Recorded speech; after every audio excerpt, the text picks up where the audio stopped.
తులారాశి వారికి 21/1/2025 నుండి 31/1/2025 వరకు గోచార ఫలితాలు సశాస్త్రీయమైన పద్ధతిలో తెలుసుకునేటట్టు ప్రయత్నం చేద్దాము. ఇవి కేవలము గోచార ఫలితాలు మాత్రమే. వీటి ప్రభావం చాలా తక్కువగా ఉంటుంది. జాతక ప్రభావం చాలా ఎక్కువగా ఉంటుంది. అది వ్యక్తిగతమైనటువంటిది, అంటే మీకు సంబంధించినటువంటిది. ఇవి రాశిగతమైన గోచార ఫలితాలు ఎప్పుడూ కూడా రాశిగతమైనటువంటివి. ప్రపంచవ్యాప్తంగా తీసుకున్నట్టయితే సుమారుగా 70 కోట్ల మందికి, అంటే ప్రపంచ జనాభా 830 కోట్లు కాబట్టి రాశివారీగా తీసుకుంటే సుమారుగా 70 కోట్ల మందికి ఒకటే జరిగే అవకాశం ఉంటుందండి? ఉండదు. అలా తీసి దీన్ని పక్కన పెడదామా? అసాధ్యం. ఎందుకంటే దీని ప్రత్యేకత దీనికి ఉన్నది. మీ వ్యక్తిగత జాతకాన్ని మా చేత రాయించుకోండి, లేదా నిష్ణాతులైన వారి చేత రాయించుకోండి. దానికి ఈ గోచార ఫలితాన్ని అనుసంధానం చేసుకోవాలి. చేసుకున్నట్టయితే చక్కటి ఫలితాలన్నీ కూడా వచ్చేటువంటి అవకాశం ఉంటుంది. భవిష్యత్తు ఏంటనేది తెలుస్తుంది. తెలిస్తే దానికి తగినటువంటి ఈ పరిష్కారాలు చేసుకోవటం ద్వారా జీవితంలో ముందు ముందుకి వెళ్ళటానికి అవకాశం ఉంటుంది. గతం గురించి అవసరం లేదు, వర్తమానం జరుగుతుంది, తెలుస్తూనే ఉంది. కావాల్సింది భవిష్యత్తు. దాని గురించి తెలియజేసే శాస్త్రమే మన యొక్క జ్యోతిష్ శాస్త్రం. అందుచేత నిష్ణాతులైనటువంటి వారి చేత రాయించుకోండి. అంతేగాని సగం కొద్దిగా నేర్చుకున్న వారు, పరిపూర్ణత లేని వారి దగ్గర వద్దు. అందరికీ పరిపూర్ణత ఉండదు, కానీ అది కొంచెం తెలుసుకోవాలి ఖచ్చితంగా. అది తెలుసుకుని వారి చేత రాయించుకున్నట్టయితే మీకు చక్కటి ఫలితాలు వస్తాయి. ఓకే. ఇకపోతే తులారాశి వారికి తృతీయ చతుర్థ స్థానాలలో బుధుని యొక్క సంచారం జరుగుతోందండి. బుధుని యొక్క సంచారం తృతీయ స్థానంలో ఒక 3 రోజుల పాటు ఉంటుంది. అవి శుభ ఫలితములను ఇవ్వజాలడు ఆ 3 రోజులు. తదుపరి చతుర్థంలో సంచరించేటటువంటి 8 రోజులు మాత్రం మీకు శుభప్రదమైన ఫలితాలన్నీ ఇస్తూ ఉంటాడు. అక్కడ విద్య విషయంలో చాలా బాగా రాణిస్తారు. భూమి, గృహ ఇత్యాది విషయాల్లో, వాహనము ఇత్యాది విషయాల్లో కూడా చాలా చక్కటి సహకారాన్ని బుధుడు అందిస్తాడు. మీ అనుభవంలో కూడా వాటి ఫలితాలు వస్తూ ఉంటాయి. అలాగే మీ తల్లి గారితోటి కూడా మీకున్న అనుబంధం మరింత గాఢంగా ఉంటుంది. ఈ విధమైన ఫలితాలన్నీ చతుర్థంలో బుధుని యొక్క సంచారం వల్ల లభిస్తూ ఉంటుంది. ఇకపోతే చతుర్థంలోనే రవి యొక్క సంచారం జరుగుతోంది.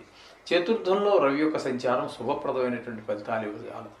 ఇప్పుడు మనం ఏదైతే చెప్పుకున్నామో బుధుడి గురించి, చతుర్థ స్థానంలో తద్భిన్నమైనటువంటి ఫలితాలతో పాటుగా కొంచెం అనారోగ్య సమస్యలు కూడా తలెత్తుతాయి. వాహన సౌఖ్యము, గృహ సౌఖ్యము ఇట్లాంటివన్నీ కూడా మనకి కొంచెం దూరం అయ్యేటువంటి అవకాశం ఉంది. ఏదో ఒక స్థలం కొనాలనుకున్నారు, లేదా ఒక ఇల్లు కొనాలనుకున్నారు. ఈ మనం చెప్పుకుంటున్నటువంటి ఈ 10 రోజుల కాలంలో ఆ కార్యక్రమం ముందుకు అడుగు పడదు. మీరు ఎంత ప్రయత్నం చేసేసినా కూడా రవి అడ్డుపడుతూ ఉంటాడు. అనారోగ్యం కారణివ్వండి, లేదా ఇతర కారణాలు ఏవో ఒకటి చూపిస్తాడు. ఆ పని మాత్రం ముందుకు వెళ్ళదు. ఆ విధంగా రవి చతుర్థ స్థానంలో ఫలితాలన్నీ చూపిస్తూ ఉన్నాడు. ఇకపోతే 5, 6 స్థానాలలో శుక్రుని యొక్క సంచారం జరుగుతోంది.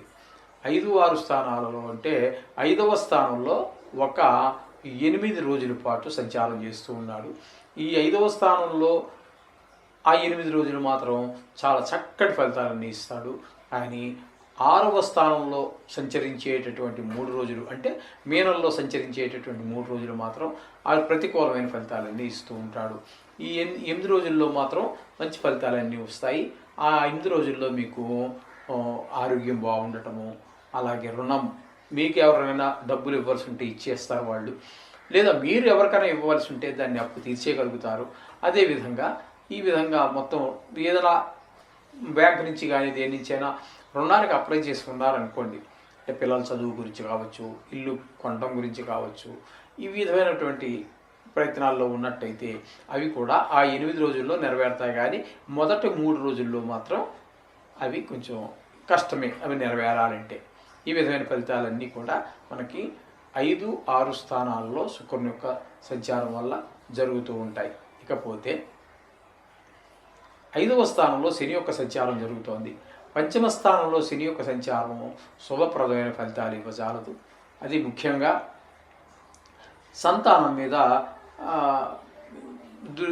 కొంచెం ప్రభావం ఎక్కువగా ఉంటుంది. వాళ్ళు కొంచెం మందకొడిగా ఉండటము, చదువులో వెనకబడటము, ఆటల్లో వాటిలో కొంచెం స్పీడ్గా పాల్గొనటము, చదువు మీద శ్రద్ధ తగ్గటము, అలాగే గాయాలు చేసుకోవటము, ఇట్లాంటి ఫలితాలన్నీ కూడా 5వ స్థానంలో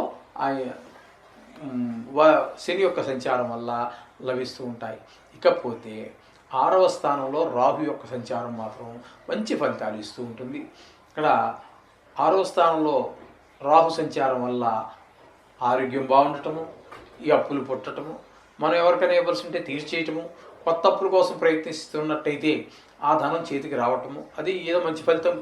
ఆ రుణం కోసం ప్రయత్నం చేసేది కూడా ఒక అత్యవసరమైన ముఖ్యమైనటువంటి పని గురించే చేస్తారు. అది మీకు ఆ సమయానికి అందేటటువంటి అవకాశం ఉంటుంది.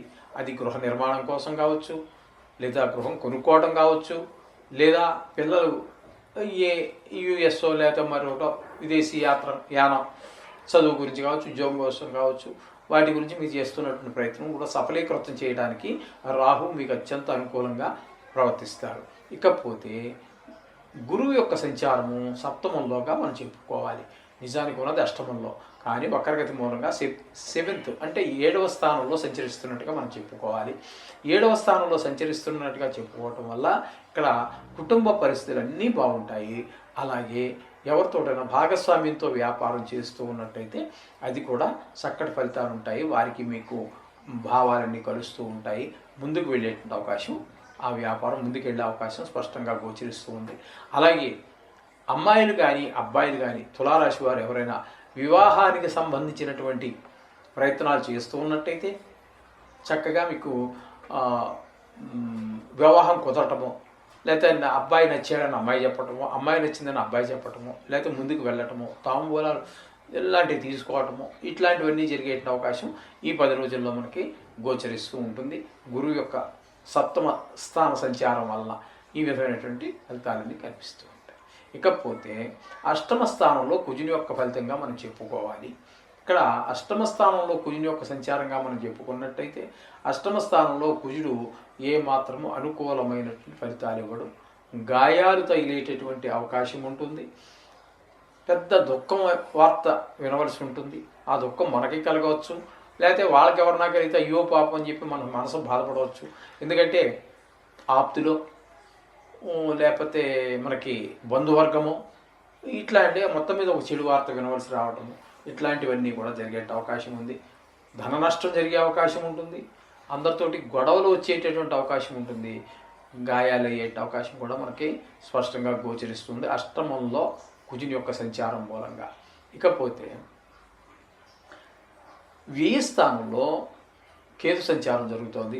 వ్యయ స్థానంలో కేతు సంచారం కూడా శుభప్రదమైనటువంటి ఫలితాలను ఇవ్వజాలదండి. ఇక్కడ శత్రుభయము, మనోవిచారము, కొంతమందికి చెప్పుకున్నాం కదండి, చాలా కోట్ల మందికి సంబంధించి ఉంటుంది. రాశిగతమైనటువంటి ఫలితాలు ఎప్పుడూ కూడా రాశిగతమైనటువంటివి కాబట్టి కొన్ని కోట్ల మందికి సంబంధించి ఉంటుంది ప్రపంచవ్యాప్తంగా.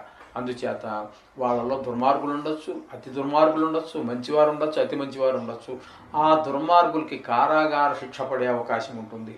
ధన నష్టం అయ్యేటువంటి అవకాశం ఉంటుంది. కొంతమందికి భార్య కళతర నష్టం, అంటే భార్య చనిపోవడం, లేకపోతే ఇబ్బంది ఆరోగ్యం బాగలేకపోవడం, ఇట్లాంటివన్నీ కూడా జరిగేటువంటి అవకాశం స్పష్టంగా కేతు వల్ల గోచరిస్తూ ఉందండి. ఈ విధమైనటువంటి ఫలితాలన్నీ కూడా తులారాశి వారికి చెప్పుకోవాలి. ఇందులో ఎక్కువ గ్రహాలు మనకి ప్రతికూలతలు ఎక్కువగా కనిపిస్తున్నాయి. గురువు అనుకూలంగా ఉన్నాడు, ఇక రాహు అనుకూలంగా ఉన్నాడు. తప్పితే శుక్రుడు మాత్రం మనకి కొద్ది రోజులు మాత్రమే, అంటే ఒక 8 రోజులు మాత్రం అనుకూలమైనటువంటి పరిస్థితిలో ఉన్నారు. అందుచేత మిగతా గ్రహాలు కొంచెం ప్రతికూలత ఎక్కువగా ఉంది. వీరు కూడా ఆచితూచి ప్రవర్తించుకుంటే ఖర్చుని అదుపులో పెట్టుకోవాలి.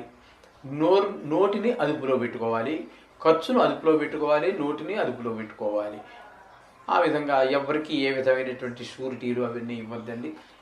తద్వారా అనేక రకాల ఇబ్బందులు పాలవుతారు. ఇది గమనించుకోండి.